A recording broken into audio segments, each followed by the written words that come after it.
Okay, so one of the reasons why we would keep changing between different representations of regular languages is because certain things are easier to do in a certain representation than doing the other representation, and so on. And complement languages is a nice example of this, where it's really easy to complement a language, right? Now, to remind you what a complement language is, given a language, we want the language that contains the complement, right? All the words that are not in the language are, and vice versa, right? So, given an automata, I would like a DFA, I would like to define DFA for the complement language, right?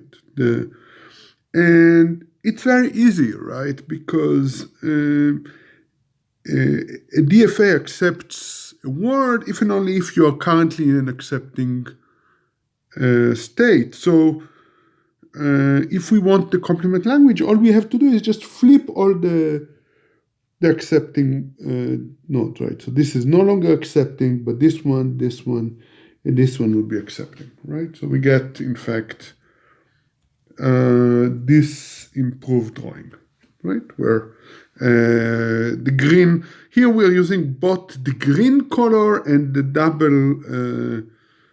double circle to denote accepting, but the convention is that you just need to use the double circle. The green color is a mistake, an unnecessary marking, but it does make it easier to see what are the accepting states. Anyway, if you complement this DFA, on the left you get the DFA on the right, and naturally doing a complement of the complement, you get originally the original DFA, right? So that's good, and it's very simple, especially if you draw it. If you need to do it formally, it's a bit more painful. So formally, what we really want to say is that languages that are accepted by DFA are closed under complement, and the proof is again very easy. You start with a formal DFA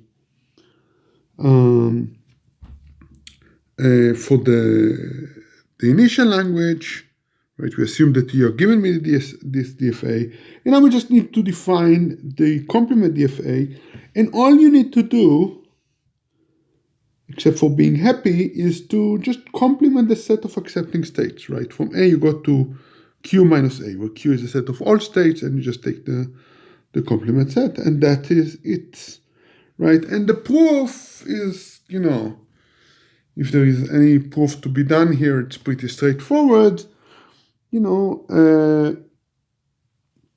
You just, use the definition of acceptance, right? A word is in the language if delta star given the start state, which is the same for both automatas, right? M and M primes are really the same automata except for the accepting states, which are complementary of each other. So the transition function is the same, and a word is in the language if and only if the transition function given this word gets to the accepting state. As such, it's not in the language if it's in the complement set of states, and of course, once you flip them, you get the reverse, right? And that's all there is to it, right? A word that is not in the language is going to be in the language of the complement automata and vice versa. So in this case, there is really not much to prove, which is nice.